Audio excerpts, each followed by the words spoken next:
What I would love to do is call someone to my office on Friday. I love firing people on Friday. Barbara Corcoran in the house! My next guest is one of the biggest names in real estate, a successful entrepreneur and star of a hit TV show. Now the female titan is getting some heat. The minute a woman cries, you're giving away your power. Barbara is definitely over the top. If I wasn't dyslexic and I didn't have a hard time in school, I don't think I would have been successful. I think I had 22 jobs before I started my own business. Every person I meet is in real estate in New York. So how do you become the best? I was competing with the old boys network, and they were asleep at the wheel. Nobody was thinking of new ideas in real estate. I would think of the greatest bullshit to create publicity. Did I manipulate them? I played my cards. Everything I've done in my life has been one long attempt to show the world that I'm not stupid. Ramon Simone. He was my boyfriend at the time, and he offered to loan me $1,000 to start a business with him. He was my 51% business partner. He ran off with my secretary the 7th year we were in business, yeah. He said, "You'll never succeed without me." You know, insult can really be a wonderful motivator. I knew I was going to succeed. I had to, just because I had to show him that he was wrong. If you're driven by these unhealthy insecurities, you need to go and see a shrink. I'm afraid to see a shrink. Why? Why? Well, you'd ask good questions. Damn you. I had an issue. I felt... Before this episode starts, I have a small favor to ask from you. 2 months ago, 74% of people that watch this channel didn't subscribe. We're now down to 69%. My goal is 50%. So if you've ever liked any of the videos we've posted, if you like this channel, can you do me a quick favor and hit the subscribe button?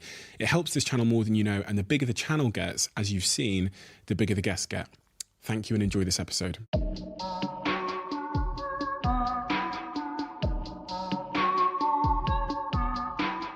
Barbara, we always start this conversation in the same place on this podcast because it seems to be inescapable that the earliest context of our lives seems to shape us in a way that then changes the trajectory of who we are, but also molds our character and really hones our motivation. So my question for you to start is, what is that context from your earliest years that I need to understand you? First off, I'd say competition. I was one of 10 children. We, of course, only had 2 parents to share. We were in very tight quarters, a 2-bedroom, and just to get the attention of a parent was very hard to do. So I think everyone in my family, certainly myself, grew up very competitive for attention, competitive to do something better than the next kid. And what also came with it, we grew up in a team. So we never knew what it was like to be alone. My idea of doing anything is who's with me? Who's with me? And I think we all, I shouldn't speak to everyone in my family, but I'll speak just for myself now. I think I'm phenomenal at building a team, but it's second nature to me. It was so easy for me to think of who would go with who wouldn't go with who would get along, who had the right task. I could just size somebody up really fast and make a great tight team. And I don't think that would have happened if I didn't grow up in a very crowded household looking for more attention and competing. That ability to suss people out and understand them, you're saying that came from having 9 siblings? I certainly think it did, yeah, because you see all kinds of dynamics when you have a crowded household. So you know who the leaders are on what category. You know who's going to squeal to the parents. You know who's going to shut up. You know who can do your work for you when you don't want to do it yourself. You know who you could snow. You develop all the talents to get life in a form that you want it in. And you come out of the household at 18 years old with a lot of skills that other kids really haven't had the opportunity to do.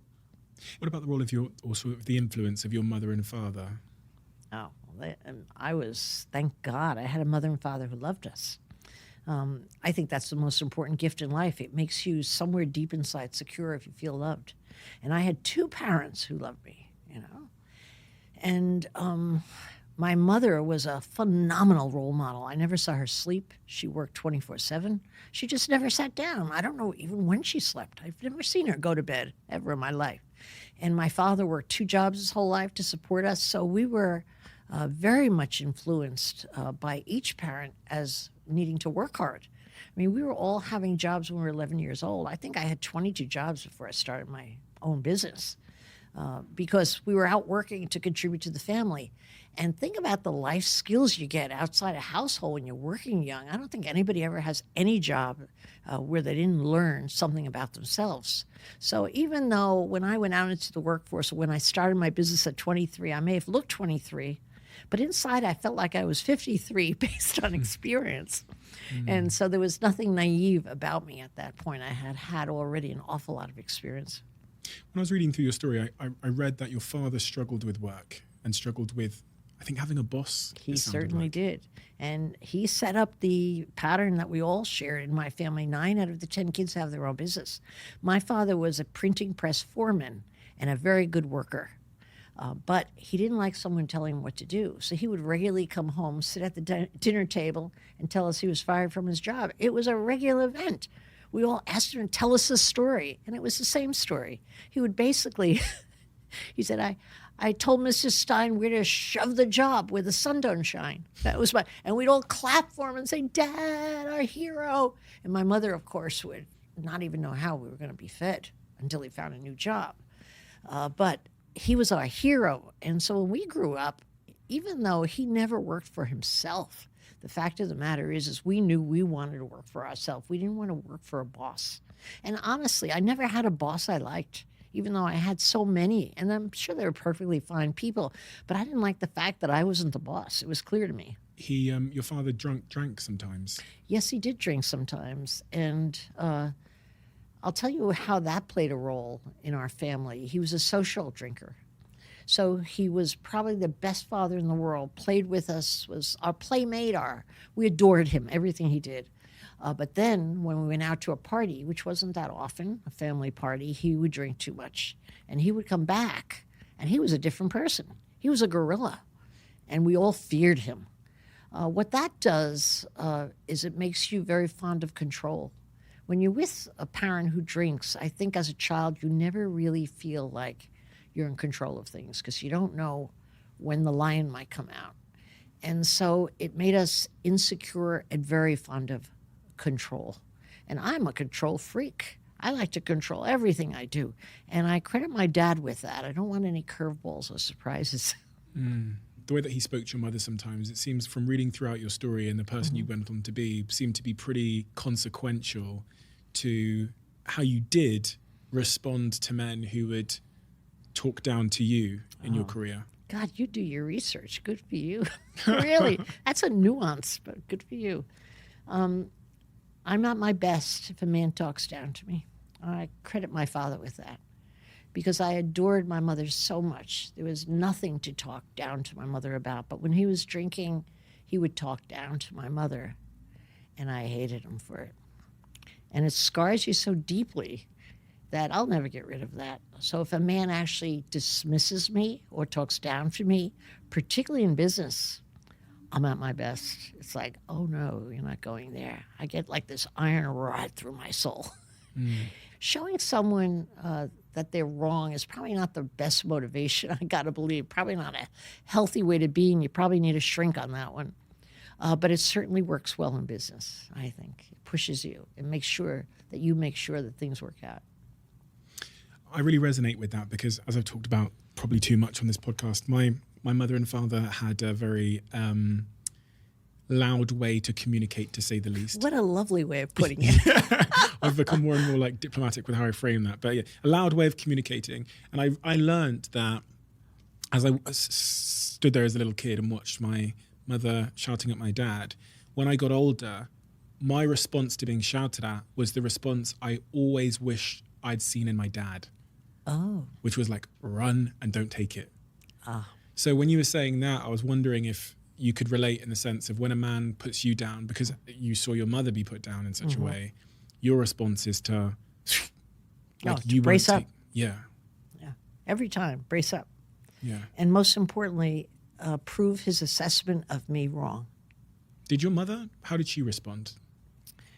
I have to actually think. I think my mother was so busy making sure my father was safe to his children that I think she was just making sure we were safe all the time in those instances. You know? And it's kind of crazy, you figure it out. I mean, the next morning my dad would wake up and he was the most popular guy in the neighborhood, taking every kid in the neighborhood out baseball playing, teaching them how to play tennis. He was everybody's favorite father, and only the night before my mother was hiding us. So it was kind of an odd dynamic. She was hiding you? Well, hiding us because she didn't want my father to have his wrath on any of his children, So she was protecting us, so kind of separating us out. Yeah. Wrath, it's a strong word. Wrath is a strong word. Wrath it could be, just angry words can be so damaging. Whatever. It's weird. You're making me feel sad. I guess you're supposed to, right? But it's so sad. It's so sad, addiction, because it brings out the very worst in an individual. And the traits my dad had, a wonderful father growing up, just wonderful. We couldn't hope for a better father. That he was so good that you forgave him for the bad. You really did as a kid. Because it's, good dad's back. Oh, good dad's back. But again, I said to you earlier, I think it leaves the scars of insecurity with children. Because you don't know if you get the lady or the lion when the door opens. Like, who are we going to get now? So it keeps you on edge. When we think about addiction, we see it as like a manifestation of pain. Yes. Or like... it is of sorts. Is that relevant to what you observed in your father in hindsight? No, I think with my father, it was honestly entirely due to too much pressure on one man. Think about it. He worked 2 jobs. He washed trucks every night through the night because he could wash them fast and sleep a little. Then he'd go to his day job in the morning. He had 3 children by the time he was 23. He had 7 children by the time he was 30. And he was a workman. And he was supporting us, trying to make us happy, trying to share his time with us as best he could, which he really did a great job on. I think it was just too much pressure for a young man of what he signed up for. I think it was hard. It wasn't ever assured with us as children that we would necessarily get groceries, So, and he felt ashamed of that, like he should be the provider. But it didn't stop him from quitting the job the next week when the boss told him what to do. So it's really a shame my dad didn't have his own business. I think he would have been phenomenal in his own business. All of his kids did except for one, and they're all hugely successful. So I feel like he just didn't have the affordability of starting his own business, What role did the lack of money in your household have on shaping your view on money? Interesting enough, very little. Really? What was great about my mother is she never worried about money. Now, here's a woman who should have worried about money, and my dad should have worried about money. But I remember when I had many junctures along the way where I thought I'd be going out of business at the 11th hour. I tried everything, didn't think I'd have any more angles to work where I could stay in business another month. And I remember in one of those dark times, my mother called up. She said, "You sound distracted." I said, "Well, honestly, Mom, I think I'm going out of business. And on Monday's sales meeting, I'm actually writing a speech to say goodbye and how thankful I am." And she said, "Don't worry about money. It's an awful waste of time." And, I stopped worrying about money when she said it. I thought of a new idea, and it kept us in business another 2 months. My mother's attitude toward money was it was meant to be spent. As a kid, I guess I would have liked to have a new coat versus get the hand-me-downs. That's always better for a girl to feel like she looks pretty. Okay. But, we were pretty much a happy bunch. And so money didn't weigh in so far as you're happy. And also my parents never measured anyone by money. They never had a comment about who's rich, who's not rich, who has what. It was just not even on their radar. So it was really about my mother's mantra, supported by my father when he was fine, was kindness. How kind can you be to the neighbor? What could you do for the lady down the street? And we all were raised on that. And as a result of it, we felt the satisfaction from helping out, even though we didn't have more money to help out, just doing nice things for people. And so money was not really on the radar, honest to God. Yeah. What about school? How was... Oh, school sucked. School is tough on kids that can't learn. I was one of those kids, myself and my two brothers. The other kids were A students, but we just couldn't read, we couldn't write, we couldn't learn. And what happens to a kid when you're in a school situation is you judge yourself based on school grades. What else do you have? Someone could say, she's such a nice girl. Well, that might sound good, but if you're getting all Fs, you feel terrible. You just feel terrible. And so your sense of self, I think, is formed very much by how good a student you are in all school systems. And it shouldn't be, because it's just one kind of intelligence, of course, but it is that way when you're a student. You sum yourself up based on whether you could get good grades or not. It's as simple as that. Were you bullied in school? No, not at all. I was too quiet to be bullied. I was quiet and lovely. And that's what the Sisters of Charity always told my parents. She's not very smart, but she's quiet and she's lovely. Quiet and lovely. I heard it my whole life. And I was. I never said a word because I didn't have the confidence to say a word. I wasn't going to speak up and be found out. And those aren't the kids that were bullied. The reason I asked about the question about being bullied is because I know that you're dyslexic. Mm-hmm. And often, especially in that day and age, we didn't understand dyslexia. So we just thought those kids were dumb. Odd, dumb. Yeah. Did you ever feel that kind of criticism from your peers or your teachers? From the teachers, yes. I had one teacher in third grade that really gave me a label that stuck with me till I got out of high school. She said to me, if you don't learn to read, you'll always be stupid. And she said the word stupid with such disdain. That was the first time I really heard that word. Before that, no one told me I was stupid. Stupid. That's what's wrong with me. I'm stupid. And that's when I got quiet. That's when I just shut up and never talked again in school, because I didn't want to be called on to read out loud. I mean, for me, my idea of hell on earth was being told to read out loud, which was typically how you learn to read those days. You go up and down the aisles, your turn to read. I mean, nothing was worse than me going, them, and all the kids laughing and snickering. So I wouldn't call that bully. I mean, I was a show. So I guess I would have laughed if I was them too. But it's so painful when that happens, because it takes your confidence and demolishes it. But thank God we all worked. Thank God I worked by 11, because every job I had, I did a great job. I used my mouth. I didn't have to write. I didn't have to read. I could do any job. And people always told my mother what a great worker I was. So I was proud. So, you know what? I think in hindsight, if I wasn't dyslexic and I didn't have a hard time in school, I don't think I would have been successful, believe it or not. Because I think everything I've done in my life has been one long attempt to show the world that I'm not stupid. So I'm driven because there's a piece of me that always thinks I might not be smart. I mean, I know it's bizarre because I'm smart, but in an insecure situation, I doubt myself sometimes. But I've learned to replace the tape. I don't have Sister Stella Marie in my head anymore telling me I'm stupid. I have a tape of my own telling me I'm incredible. I'm beautiful. Boy, you could do this. This is nothing, I've got that tape that I had to replace over the years. But let me tell you, it took me a lot of years to, now I can't say I totally replaced it, but mostly put a nail through its head. But it takes a lot to get over the damage done if your self-perception is a negative one from the get-go, because we all don't leave our childhoods behind so readily. They stay with us, I think.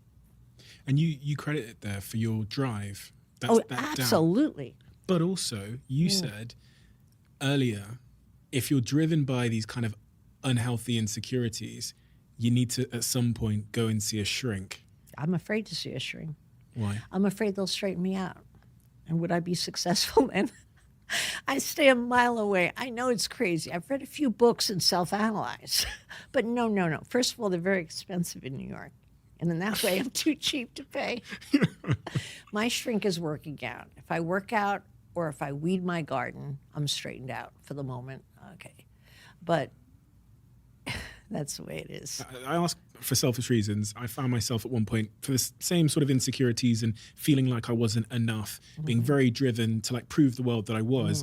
And at some point that comes at the cost of this other set of things which are important for happiness, relationships and balance and whatever else.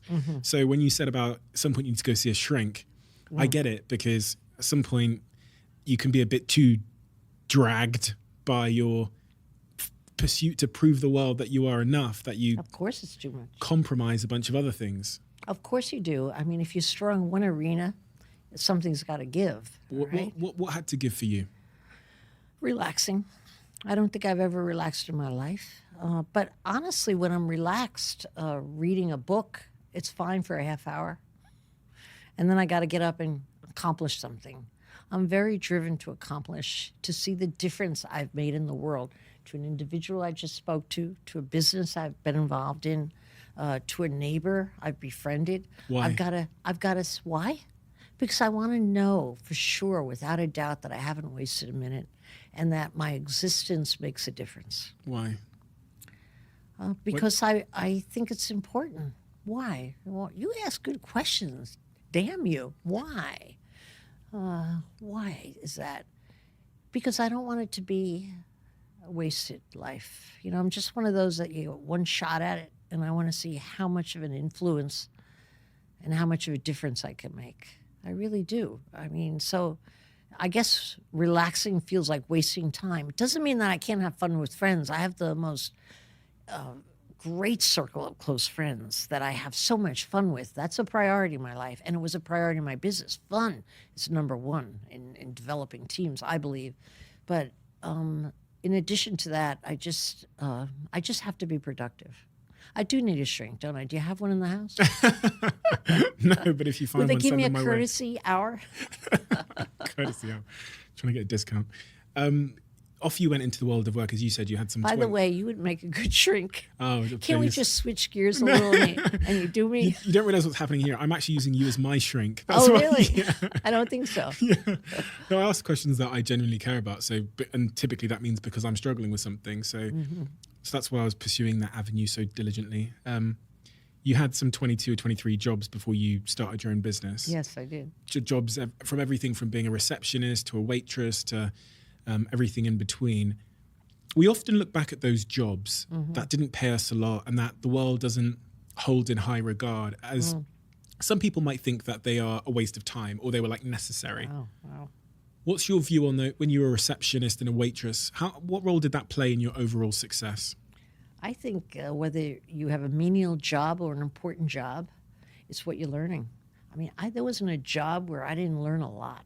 For me, I would take any job, not based on pay, but gee, what could I learn? What could I learn? Because that made you more valuable. I never really thought it made you more valuable to be paid more. But hey, I haven't done this before. Let's see what this is about. And you learn skills. I think I learned more through my waitressing jobs, because I always had a few at once. You know, you could always get a waitress job behind a counter. I think I learned more about people waitressing than building my business, honest to God. You have to size someone up. Your territory is your counter. You have to make them happy. You want to upsell them a little bit. Maybe you say, you know, you can give the second cup of coffee for free, but how about a slice of cheesecake? It's really good today. You learn how to hustle. You learn how to be organized, how to get the containers in order, how to make sure they're filled when the customer steps out, how to get that person something to drink while you're working on this person. I mean, I learned so much in every one of those jobs. And you know what's great about having a lot of jobs? You start to get a profile of what you're good at and what you're not. And I, in short order, after maybe 7 or 8 jobs, not that I knew what I was going to do for a living, but I knew what I was good at. I knew I was good at getting along with people and making them smile. I could talk to somebody and make them happy, absolutely. And I also knew that I was efficient. I could create a system in anything. I would see the diner counter all wrong, not running right. I would talk to the boss, say, you know, if you did this with the maple syrup and change the sugar, and I could, like an executive, I could rearrange the whole counters, you know, in an efficient manner. And I started learning that those were my 2 gifts, people and efficiency. And if you think about any business, those are really big ticket items. If you could choose people, motivate people, get along with people, make them get along with each other, plus create systems to grow a big business. I mean, the minute you have more than a half dozen people, you need systems. And my companies were always so well organized that they just ran like a Swiss clock. Is that a good analogy? Everything was in its place. Nothing had to be duplicated. It was fast forward. And so I was able to build very quickly, which I had to do because we had big people in my market. And if I had built and replicated systems at a normal pace, I would never catch up to them. So I had to do double, triple time. And what's your answer on that one? Systems. Systems get you moving forward, get a business like a machine, you know? And that was a gift I got from my menial jobs. Thank God I worked. Imagine if I hadn't worked and went out into the real world thinking I was dumb, that I couldn't do anything just because I couldn't read or write. Thank God I learned I could be a lifeguard. I learned I could be a tent salesman. I could be Barbara Buttons calling for solicitations 8 hours a day. I could be all those menial jobs, a hot dog salesman, sell more hot dogs than the next guy. I mean, I had confidence from every one of those jobs. Like, look how cool I am. Maybe I wouldn't win respect by everybody. Well, who cares about the hot dogs? But in my book, I knew I sold more hot dogs than he sold on his, you know. So no, thank God for the jobs. You learn so much by trying different jobs on, you know. It's so important. At that age, if I'd asked you what your dream was, what would you have answered?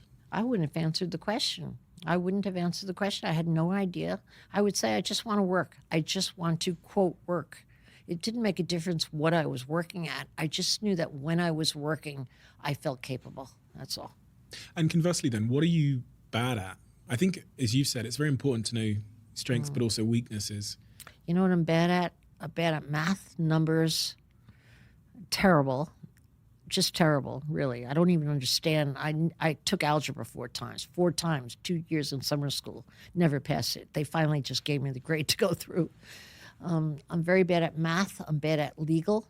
I'm bad at committee meetings. I'm bad at listening to a blowhard who just goes on, doesn't cut to the chase. I'm very bad at impatience. I want to know what you want from me, and then you tell me how you got there. I don't want to hear how you got there and then what you want. I always want to cut to the chase. So I'm impatient. I've learned to hide it because you can't be so visibly impatient with people. But as long as they tell me what they want on the front end, I could hang in there for the long explanation after because I've already concluded what I'm going to do, you know? Yeah. So that's what I'm bad at. But lucky for me, I've always surrounded myself with people who are opposite to me, you know? And by the way, I shouldn't really say I'm bad at numbers because I had a business partner, my 10% business partner, Esther, my whole life. I made her my partner. She was great at legal and finance, and she used to spend hours when we wanted to open 1 or 2 new offices doing the numbers to see if we could afford it. And I used to come into her office and say, what do you think? She says, I don't think we should really do it. I said, well, let me tell you why we're going to do it, because we really need to beat the next guy. And let me tell you, if we have $80,000 and the desk produces only 42, it's going to take us about 9 months to actually meet our overhead, and we'll have to cut back on the advertising, and we'll have the managers work for free. And she'd say, what? And it worked every time. So I must have had a taste for numbers in that kind of a way. I could always see the picture on numbers, and I'd be right. It was bugged the crap out of her because she had all the numbers, you know. But yeah, but I'm not good at adding up the numbers at all. A lot of people think, and I think it's really liberating to hear that, they probably exclude themselves mentally of being a business person because they are bad at numbers. Oh gosh, I think numbers are the least important thing in business, by far. I look at all the entrepreneurs I've invested in Shark Tank. I am telling you, the most successful, I hope I'm not giving anybody the short haul here, but the most successful are not good at numbers. They're exceptional at people. I think if you're great at people and you have ambition, you have the 2 magic cards to succeed in business. You do. That's what it's about. People and ambition, the drive to get to the finish line. Yeah. Then you find a way. You hire the people you need. You borrow the people you need. You exchange your gift for their gift part-time if you have to get what you need. But you always get what you need if you know what you need. Talking about borrowing, you borrowed $1,000 off Ray. Yeah, Ramon Simone, yeah. Ramon Simone. Nice name, huh? Ramon Simone, wow, okay. And he was your boyfriend at the time? He was my boyfriend. I met him at the diner. That was my last diner job. And he offered to loan me $1,000 to start a business within 3 months. Did you ask him for the money? No. Mm-mm. He said, you've got a great personality. You'd be great in real estate sales. Why don't you start a business? And that's how it happened. Really? Yeah. So he had a gift for seeing talent, obviously, you know. And then off you go. 24 years old, you started your own. 23. But let 23. let me tell you something. Thank God. At 23, you don't know what to be afraid of. You don't know what falling off a cliff's about. And at 23 and poor, you have nothing to lose. There was no risk involved. I could always get my diner job back, or any waitress job, or a pool hand, or I had millions of jobs I could get. I wasn't afraid of being unemployed. So I figured, what the heck? I'll try it. Let's see where it goes. However, what I didn't know, and when the light went on in my head, was I didn't know how much I would like being a boss. First day, I'm like, I love this. Did I like real estate? Nah, I didn't really care about real estate. Did I like the people I was meeting? They're all nice, but I had been meeting nice people my whole life. But I love the fact that I was in charge. And so I loved real estate. I loved the people. I loved the paint on the wall. I loved everything because I was a boss. I was meant for being a boss. I felt so freed to dream and do whatever I wanted, and nobody could tell me what to do. It was the greatest gift of all, freedom. I'm getting juicy just talking about it. That real estate company became very big. Am I right in thinking it became the biggest residential firm in New York? Yes. Before I sold it, we were number one. The biggest residential real estate firm in New York. Mm-hmm. Why? Because there's so many residential firms in New York. There's so many like real estate people. They're everywhere. I mean, every person I meet is in real estate in New York. So how do you become the best? Honestly, I think there's a lot of reasons how you succeed, right? But I think the major cards were I was competing with the old boys network, and they were asleep at the wheel. It's not that they didn't do good work, but you have to realize real estate brokerage in New York when I was started, and I guess it's somewhat the same, was controlled by rich guys who inherited the business from their father or their grandfather before them. So they were very important, very self-important, very well-educated, very good at what they did, but they did the same old thing.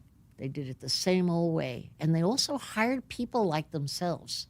They were white, privileged, and they hired white, privileged women to work for them. That was a whole cast of characters. When I came in, I couldn't get those white, privileged women to work for me because I was a kid. I didn't know anything, and it would no status associated with it. We were a new kid in town. We had 3 people. Who was going to work for me? I had to beg, borrow, and steal to get anybody to work for me. And so they were cocky. And the minute I smelled that they were cocky, which happened to me about the 3rd year in business when I went to a large real estate board of New York meeting, I remember I went home and I said, I'm going to beat these guys. And I knew it because they were very cocky that they were in charge. And what weakness did that create? A tremendous weakness. They're blind. It's like competing with blind people.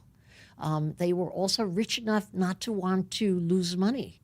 When the market went south, which happens again and again in real estate, it's up-down market, they would not spend money. They would hold their money in and protect it. They would not take a chance because of the reputation. They would check what they were going to do against a committee. I didn't have committees. They would check what they were going to do against their attorneys. They had attorneys. They were all stop signs. I would think of an idea on a Tuesday and have it in the street by Wednesday. They would think of an idea on Tuesday if they even thought of it, or if they listened to a good employee who had a good idea, which tended not to do. It was always their ideas. But if they listened to that employee, they'd have to check it with the committee, work it up the line, talk to their dad, talk to the attorneys. I'm like, thank God they're in quicksand. So I think a big reason why I was able to succeed is because I competed against the norm of an old boy network. If I had to compete with other people like me, wanting to prove something, desperate to make a go of it, I would have had that hunger to compete with. These guys weren't hungry. They were well-fed and well-vacationed, and they liked it that way. One of the things I took from that is whenever you're competing against like a big, complacent, slow incumbent, being the opposite of the incumbent is the winning strategy. You were quick because you didn't have that bureaucracy or sign off for lawyers. You were like high risk, you were agile, and you were naive.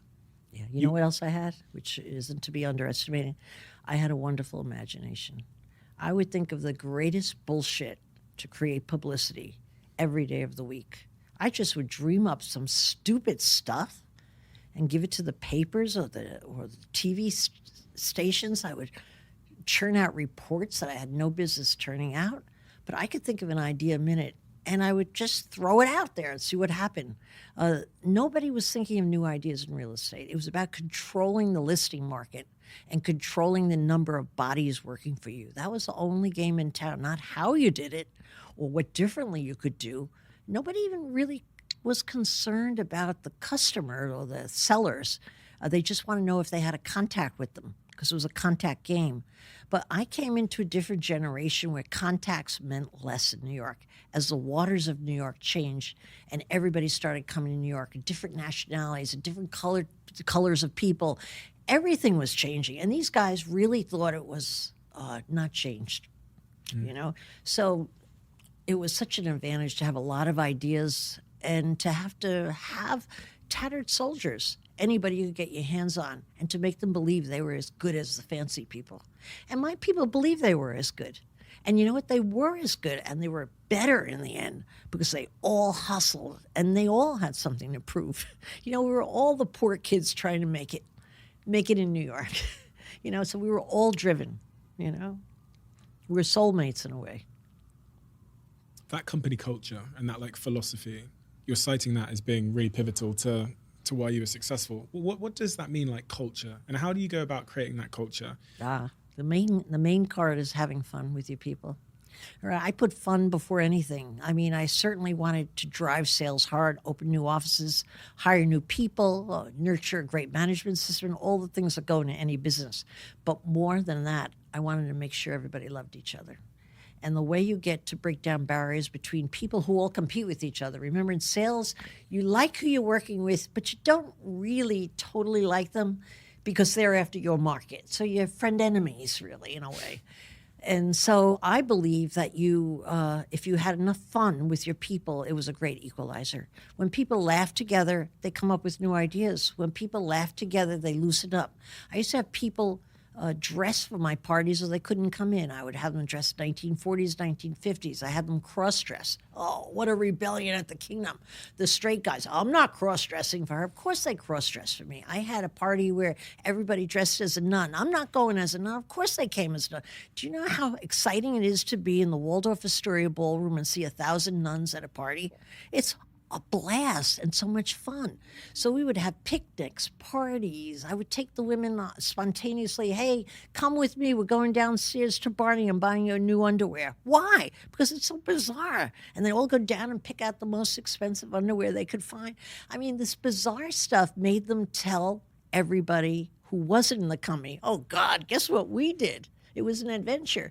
And sooner or later, what happened after about, I guess, maybe 10, 12 years, I didn't have to recruit anymore. Our reputation as being the best place to work started recruiting for us.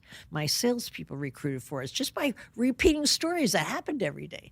And so I do believe you create a great imaginative culture if you could insist on giving as much attention to planning good fun. I don't mean boring Christmas party where you drink, nothing like that.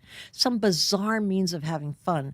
Everybody doesn't have enough fun and they want to stay with you. I had no turnover in my company, none. In a business that's loaded with turnover. Of course, I fired a third of my staff every year because they couldn't sell. But other than the ones that couldn't sell, no one ever left for another firm. They had too much fun at us. Why would they leave? For the same commission spread? I don't think so. 5 years in to that business, to that venture, Ramon Simone runs off with your PA. Yeah, she was much prettier than I, 10 years younger. I don't blame him. In hindsight, I don't blame him. At the time, I didn't like it. He was your boyfriend at the time? He was my boyfriend at the time. He was my 51% business partner because he took 51%, he said, because he was financing the firm, which was fair. I was the managing partner. I liked the way that sounded. Yes, but he ran off with my business, with my secretary, the 7th year we were in business, yeah. That was shocking. I didn't expect that. But those blows that happen to your ego seem the worst at the time. But it doesn't take you long to realize why they happen and why they're the best things. If he didn't run off with her, I would have never started the Corcoran Group. I would still be Corcoran Simone working with him. That got me off my butt to start my own company without his help right away because I was a scorned woman, and I couldn't stand seeing them throw kisses at each other during the workday. It drove me crazy. And so I left. I just left. We cut the company in half. At the time, we only had 14 people. He took 7, I took 7, and off I went. Thank God that happened. And then he gave me those wonderful parting words. You'll never succeed without me. Thank you, Ray. Did that drive you, those words, for I was the foreseeable? pissed. When he said that, I was like, vicious. I hated him for it. But I walked out the door hating him for it. I hated him for it the next month, the year after that, and the year after that. And then I started thanking him for it. Really? Yeah. I realized it was a gift. You know, insult can really be a wonderful motivator. With my entrepreneurs that I invest in on Shark Tank, I love it when I can find an entrepreneur that had a horrible dad, had this go wrong, that go wrong, because they're angry. They're angry and they have more to prove. I love an entrepreneur like that. I relate to them. That prejudice you experienced in that male-dominated industry, is it easier to manipulate people when they have a prejudice against you? First of all, you have to realize they didn't see me. I was invisible to them. They didn't take me seriously. Why would they take me seriously? Even the day I realized I was invisible, I realized I had an advantage. I said, nobody's watching me. Does that make them easy to manipulate, these men? Well, I don't know if it meant I manipulated them, know but it that was was easier to compete with them. Because the word manipulate is like a dirty word. But at the end of the day, if someone is thinking that you don't matter and they're like disrespecting you or they are sexist towards you, their underestimation seems like an opportunity. It's a great opportunity. You know who was easy to manipulate, though? Because when the business got large, we were more dependent on huge development sites where they had 300-400 condos for sale. We'd have to get control of that building. And I was the salesman who got the control. I went out after the developers. The developers you could manipulate easily as a woman. They had all men working for them. It was a man's world, real estate. The developers didn't take me seriously at all, but I flirted. I cajoled. I wore short skirts. I dressed well in tight suits. I played my cards. I wore high heels, even though my feet were killing me. Yeah, did I manipulate them? Of course I did. Did I tell them they looked handsome? They were all handsome. Did I tell them they were brilliant? You're brilliant. They were all brilliant. Did I manipulate? Yes. I don't even think I'll go to heaven, if you want to call it manipulation. And your workforce, if I spoke to one of your employees and said, what's Barbara like to work with? What do you imagine they would say to me? I know what they would say, and you won't believe me. They would Okay. say, I love Barbara. Well, She's I actually perfect. spoke to your assistant. Oh, you did? Well, she's going to lie. Emily? Yeah, she said you are a nightmare. No, I'm joking. No, I'm joking. she wouldn't say that. But you know, joking. you have to ask. You have to realize who you're asking. Emily is an absolute angel on earth. She has never had a bad day. I wish I was her. She's incredible. So you can't ask her. You have to ask a son of a bitch who works for me. What would they say? They would say, we love Barbara. I'm telling you, and I deserve it. I don't mean to brag, but I am the best boss I've ever met, by far. And I don't think anyone could be a better boss than me, honest to God. And I think the root of being a good boss is from the very first day I was in business, I understood the cardinal rule, which is I work for you, you don't work for me. And that's my attitude my entire life. What can I do for you? How can I make your job easier? What don't you like to do? What would you rather do? How could I be this for you? What else do you want? I shower my people with anything they need selflessly. And you'd say, well, that doesn't put the boss ahead. It does, because as they get stronger and go up the rank, they carry me for a free ride along with them. That's how it goes. No, I do believe the key to being a big boss, a growing boss, and a great boss is really understand you work for who's working for you. It's as simple as that, you know? It's kind of like being a good mother in a way. You're a slave to your kids. You just want to please your children, you know? I've been thinking about something recently about how leadership isn't about being, and this kind of sounds like it's wrong, but let me explain. Leadership isn't about being consistent with your people. Some people in your team will require a certain type of treatment to get the best out of them. And then some people in your team will require probably the opposite treatment to get the best out of them. Can you relate to that? Does that strike you? So can I tell you, it's a misnomer. that you would treat anyone like someone else. No, I was biased with every single person who worked with me. I would do different things for different people based on their own need. I would just really size them up. What's going to push this kid ahead? What's going to make this person have confidence? What could I do to? And I had a different formula for everyone. No, I think the key was knowing each individual and what floats their boat. What's important to them? What's going to make them better? No, I was never even handed, ever, with any of the people I worked with, because they were all individuals. And today, more than ever, people really want to be individuals. They want to be treated as individuals. Their interests first. You know, I meet a lot of my peers who complain that the modern day worker wants to be promoted fast, wants their interests met. I'm like, well, that's fine. I've always done that. You know, that's the right way to handle people, to get the best out of people. Yeah, no, that's the way to go. Wherever that philosophy came from, they haven't created a big team, or they know better. What characteristic would I have to demonstrate working for you that would make you fire me quickest? Fire you? Yeah. Attitude. Okay. Absolutely.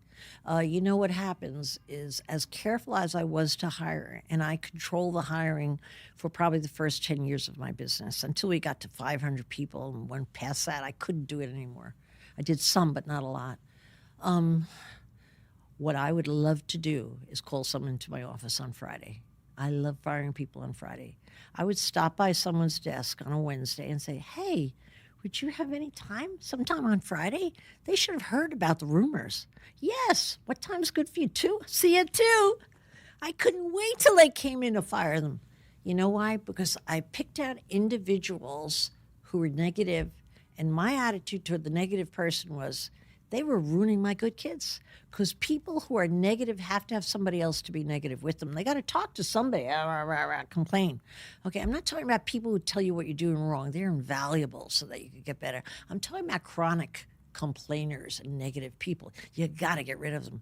So I learned very early, after firing one negative person, never tell them why you're firing them.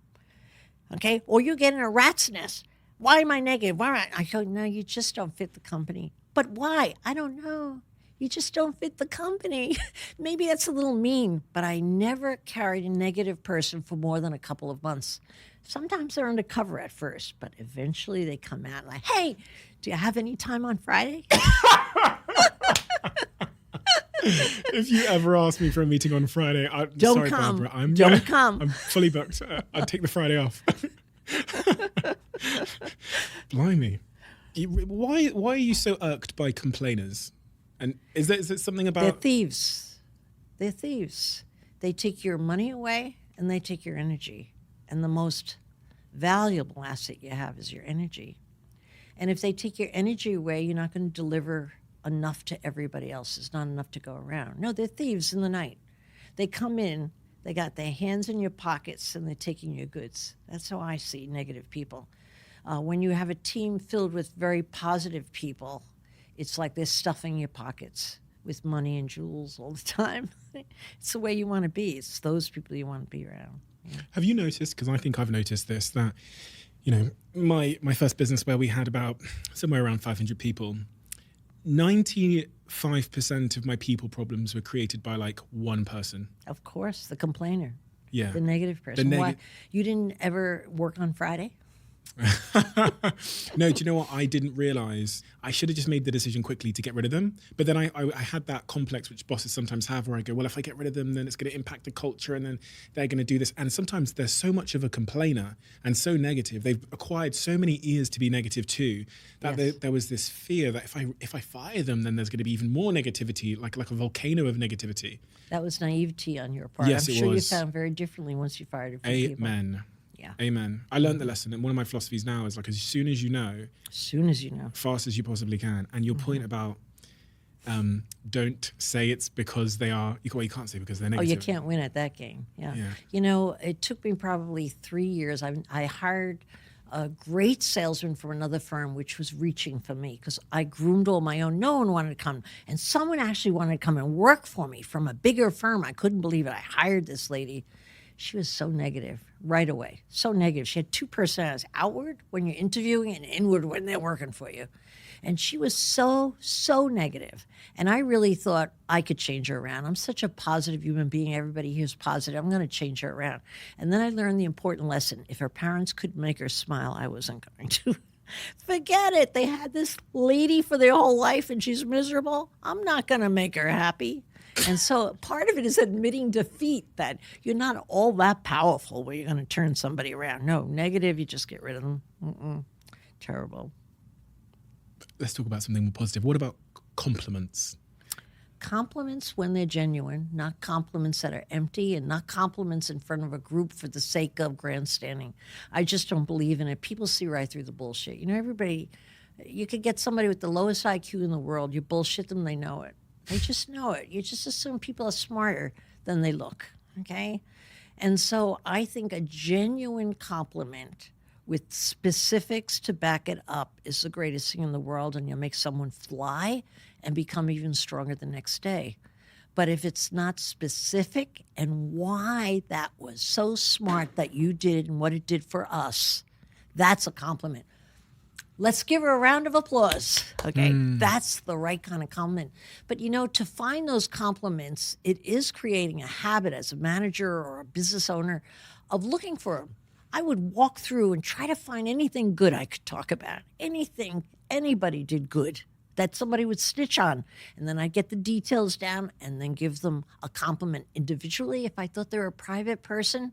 But if I thought they were a competitive person, I always did it in front of the group because they're competitive and they want everybody to see they're better, you know. So, yeah, yes, the compliments are so powerful. But, you know, they pass. I think the greatest compliment you could give an individual is trust that they are better than they think they are.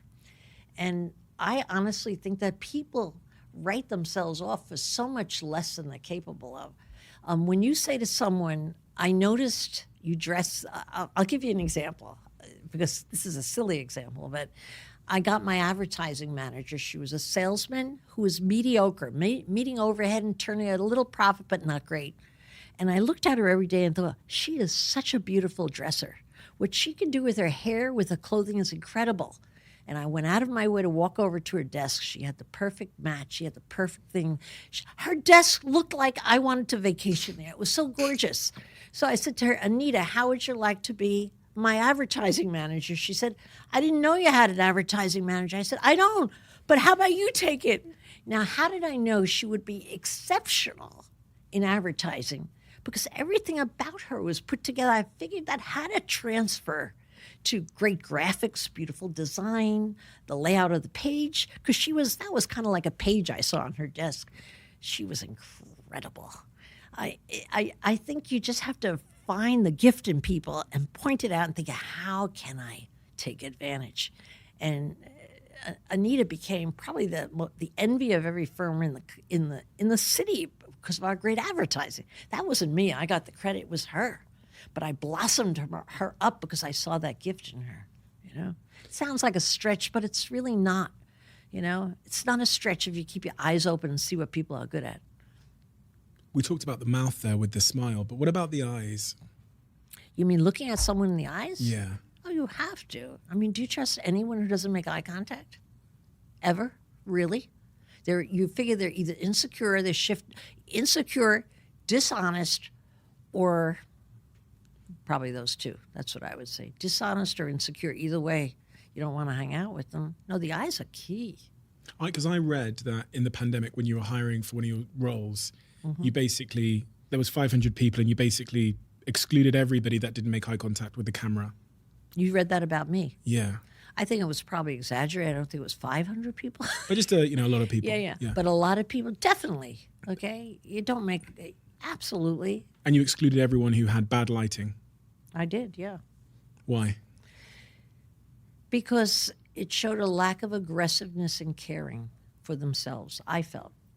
I mean, if I was interviewing for a job and I knew it was competitive, most jobs are, I would want to show my best self. I'd think through everything. I mean, maybe me more than most people would do it.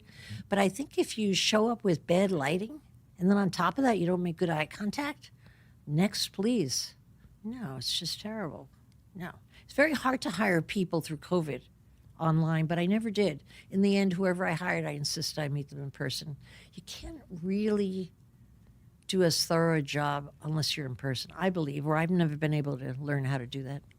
I had a few words to say about one of my sponsors on this podcast. My girlfriend came upstairs yesterday when I was having a shower, and she said to me that she tried the Huel protein shake, which lives on my fridge over there. And she said, it's amazing. Low calories, you get your 20 odd grams of protein, you get your 26 vitamins and minerals, and it's nutritionally complete. In the protein space, there's lots of things, but it's hard to find something that is nice, especially when consumed just with water. If you haven't tried the Huel protein product, do give it a try. The salted caramel one, if you put some ice cubes in it and you put it in a blender and you try it, is as good as pretty much any milkshake on the market, just mixed with water. It's been a game changer for me because I'm trying to drop my calorie intake and I'm trying to be a little bit more healthy with my diet. So this is where Huel fits in my life. Thank you, Huel, for making a product that I actually like. Intel are now one of our sponsors on this podcast, and I'm here to tell you about their vPro platform. Security and data protection are totally non-negotiable when it comes to the technology I use for my businesses. I'm constantly thinking about where we can upgrade our systems to protect against potential threats. So this is where Intel vPro has become our go-to. Intel vPro is built for businesses. It has a hardware-based multi-layer platform security features protecting from cyber attacks, threat detection, and also recovery systems, all in one platform. In an ever-challenging cyber landscape, if I can put measures in place that I believe will save me time and money, then I absolutely will. So head over to intel.co.uk/vPro to find out how it could work for your business. Shark Tank. I'm a dragon on Dragon's Den. You're a shark on Shark Tank. All the same. Yeah. Well, yeah. Means you're a sucker. Does it? To be fair, I mean, I think dragons are slightly more impressive than sharks. I've got to be honest. You think so? I think sharks are more impressive than Sharks dragons. are real. Dragons don't exist. We're kind of Dragons mythical. are silly. It's an old-fashioned word. Sharks are sharks. Well, sharks, I mean, other than Jaws, what have sharks really done for society? Whereas a dragon is, you're someone of great imagination. To be a dragon, you have to have great imagination because they don't exist. It's like being a unicorn. So can we agree that dragons are better? No, I'm afraid not. Okay, well, you're on Shark Tank, and linked to what we just said about quickly assessing if a person is legit and worth investing in. What have you learned? You've been on the show longer than I've been on the UK version of the show. Mm-hmm. What advice would you give me as a new dragon to be successful from your experience? I would say keep your money in your pocket for a little bit. Okay. Yeah, my first few seasons of Shark Tank, I spent so much money, threw money at the wall at anything that moved. Yeah, so I hope you haven't made that mistake. I only did like 11 investments in my first season, so.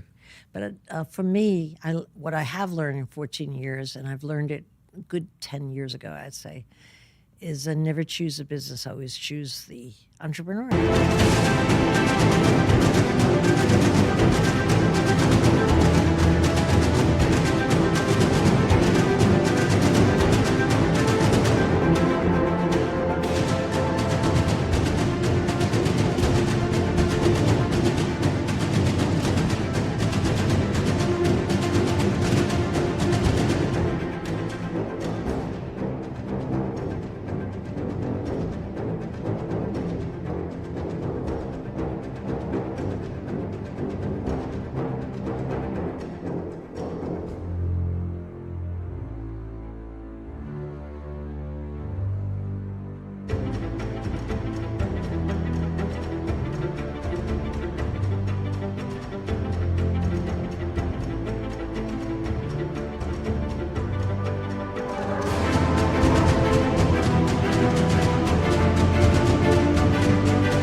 I have sat there and listened to business plans that I don't even know what they're talking about.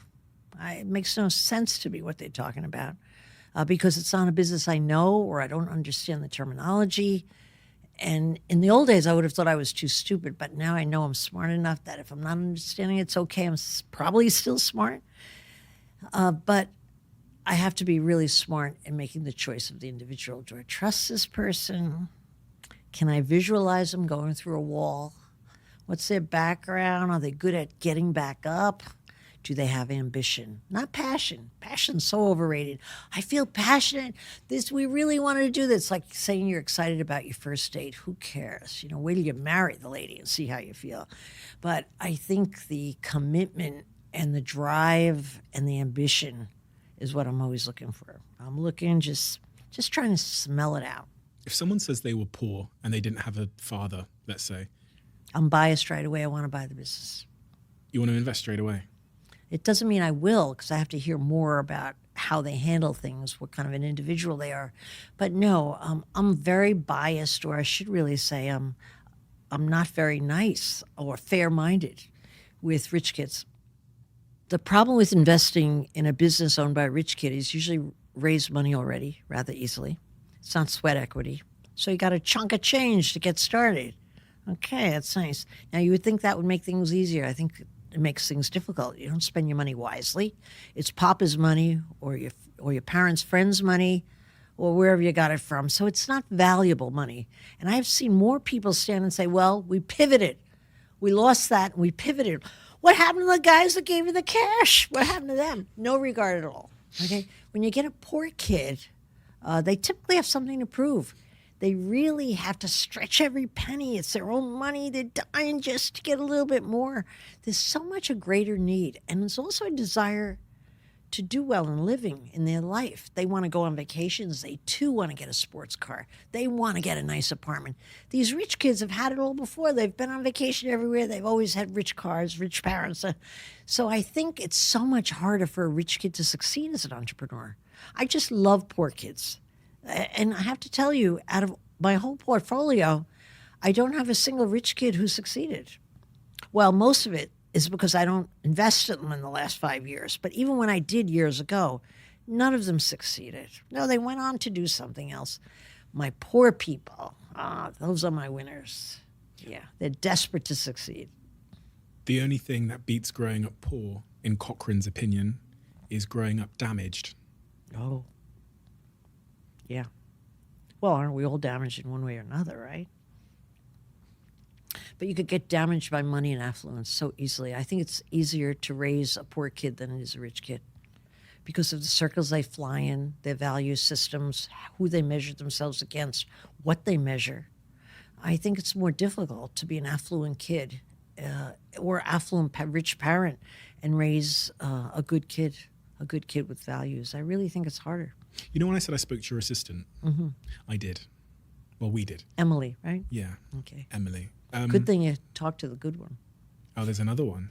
There's 3, and they don't like me. No, I'm only kidding. I'm only kidding. And she told me about some pictures in your office that are hanging on the wall. Oh, those. The hallway of doom. What is the hallway of doom?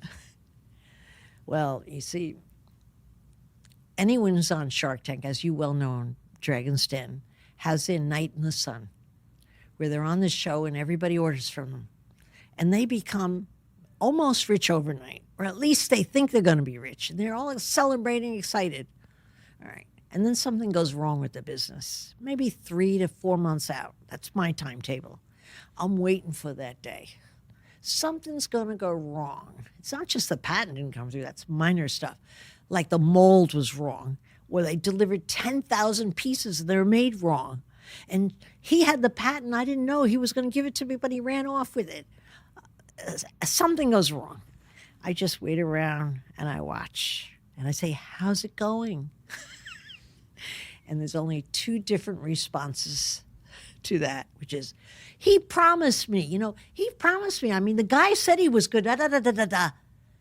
I go over to my wall and I turn the entrepreneur's picture upside down to remind myself never to talk to them again or spend time.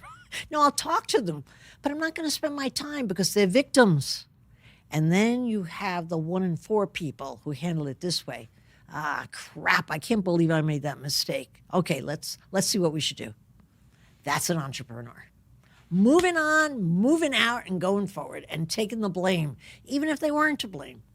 Every one of my really successful businesses I've done so well have had the worst setbacks, but they've always taken responsibility. And those pictures are always right side up. They call me on my cell. Hello, how can I help you? Because they're phenomenal entrepreneurs. I believe that the difference between the really good ones and the ones that don't make it are the ones that don't make it know how to be a victim. They feel sorry for themselves. They blame the next guy, and they don't take the responsibility as their own. And that's what an entrepreneur does. You're the boss. It's your problem, period. It's your problem. It rests with you. Now what are you going to do about it? And these kids that are really equipped to to not hesitate at all, but just get on the horse and go galloping, going again. They're terrific. I invest in 4 women cousins who have a very clever, well, I don't know how clever the business was, but they're clever. And they lost $800,000 on month 3 stolen from their accounts. Couldn't pay their suppliers. All of their sales were gone. I couldn't wait to talk to them. I was not going to say, too bad it happened. I said, hey, hi, I heard. What are you going to do? Well, we're thinking already, back on the horse. They recovered. They ended the year with something like $7 million in sales. How did they do it? They are just not victims. They go forward. Those are the people I love. I love them. This allergic reaction to complainers and pessimists and You're victims. back to that again. Yeah, but does it come from, I was just reflecting on how much your mother, you said you never even saw her sleep. No. She was just, she didn't complain. She just got on with it. Is it influenced by that? I'll tell you what my mother did, which did influence all of us. If we went to my mother with something my brother John did to me, or my sister Ellen did to me, something unfair, we'd go to her. She took this from me. She wasn't supposed to. My mother would punish us both. She didn't hear the complaints. She said, you're both punished. Sit down. You have an hour. That's it. There was no sense in complaining about anything, so we never complained. We learned in short order as little kids, you don't complain. You just shut up. Otherwise, you both get punished. And in business, it's really that way, if you think about it. If you're going to complain, I even had an incident I learned very early on that just popped in my head that reminded me so much of my mother. I had 2 department heads who hated each other, and I wasn't aware of it. Someone brought my attention to it. Anyway, one came in and told me why this other department was getting in the way, and the other went in, why the blah, blah, blah. I said, wow, this must be terrible for you. I was empathetic, listened to both complaints, and then I said, wait here with the second one. I went and got the first complainer, and I said, okay, girls, you obviously have a problem with the way you're working together. Figure it out or you're both fired. I was mimicking my mother. Figure it out or you're both fired, and I left the room. They figured it out. They never came to me again with a complaint, Yeah. It works against everybody. It just works against everybody. The culture of the business in every way. Bill. Oh, shit, Bill. You know what all my friends call Bill? Poor Bill. Why? Isn't that a shame? I'm the nice person. Bill is a difficult man, and yet everybody who knows us both calls him Poor Bill. Like he married the wrong person. Bill is your husband? Yes, 37 years. He said he's the nice one and you're the difficult one. Who said that? You spoke to Bill? Bill. You spoke to Bill? Yeah. Don't believe Bill. I can't believe he even answered the phone. He's always watching TV. I didn't speak to Bill. Oh, gosh. No, I'm lying. It was a lie. Ironically, if you did speak with Bill, Bill adores the ground I walk on, can never say anything negative, and all I do is complain about Bill. And all I do is say negative things about him. I really mean it. I'm a terrible wife.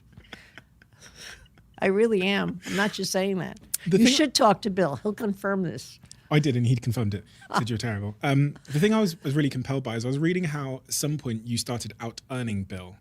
Yes. And that in a relationship can have an interesting dynamic on the relationship. Yeah, because of the status. Definitely. And that's what I was reading about in your story about it being a struggle at some point. You first lied when you out-earned him for the first time. You put it down to an accounting error, and you seem to kind of not want to... It was tough at first, When I met Bill, he owned a brokerage firm in New Jersey, and I had one in New York.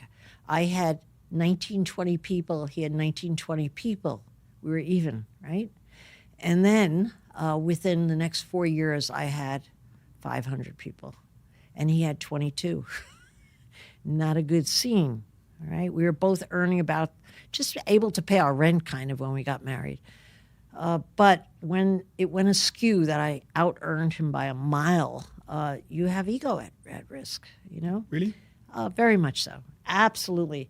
And I married the kind of guy that was most bulletproof for feeling ashamed about not earning money. He was an FBI agent. He was a top selling agent in New Jersey when he was a young stud. He graduated from Annapolis. He was an honored Navy captain. I mean, he was accomplished, the head of the Republican Club in the state of New Jersey. Everything he did, he was accomplished. All I did was run a business, all right? However, all of that stuff is not measured by money, you know? Once I was making a lot of money, it was hard for Bill. It was hard for Bill. It was like everybody knew me. Once I had notoriety, you're married to Barbara? He stopped being Bill Higgins, the FBI agent. He stopped being Bill Higgins, the Navy captain. I mean, all that stuff kind of didn't count as much anymore, and it should have, because we're in a New York town where everybody values you by how popular and how much money you make, and he was less than me. But how did he stay with the marriage after all these years? Because Bill really doesn't have much value for money. He never did. It's not important to him. He's just a nice guy. But I had an issue with it.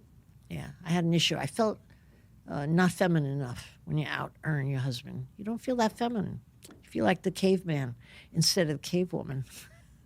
We have a closing tradition on this podcast. The last question is always left by the last guest. The last guest left the question for you. What did you learn from your greatest failure? I learned that you get back up in all the opportunities and getting back up. Just got to be a habit of getting up. You get up and you're going to find some shit that you could do something with. Just get up. That's a habit. You have to make that habit. Barbara, thank you. My pleasure. Thank you for the inspiration. Thank you for the humor. You're hilarious and brilliant in equal measure. Really? And you absolutely are. You absolutely are. And you're definitely in my top two favorite sharks. You and Damien are my favorites. So forget about Damien. Okay, he's Mark. no good. Mark's no good. Thank you so much and for your time. I don't want to be among your favorite sharks. I want to be among your favorite people in the world. You're my favorite shark now that I've met you. You're so funny. But so for sure. Thank you for the inspiration. I don't believe you. I'm looking you in the eyes. You can trust me. I do trust you. You're very trustworthy, I can tell. Thank you so much, Barbara. It's an honor. Quick word from one of our sponsors. I've got a tip for all of you that will make your virtual meeting experiences, I think, 10 times better. As some of you may know by now, Blue Jeans by Verizon offers seamless, high-quality video conferencing. But the reason why I use Blue Jeans versus other video conferencing tools is because of immersion. Their tools make you feel more connected to the employees or customers you're trying to engage with. And now, they're launching one of their biggest feature enhancements to impact virtual events so far called Blue Jeans Studio. I actually used it the other day. I did a virtual event using the studio, which I think about 700 of you came to. TV-level production quality, all done by one person with very little technical experience on a laptop. So if you've got an event coming up and you're thinking about doing it virtually, check out Blue Jeans Studio now. Let me know what you think, because I genuinely believe, I know this is an advert and I'm supposed to say this, but I genuinely believe it's the best tool I've seen for doing really immersive, simple but high quality production virtual events.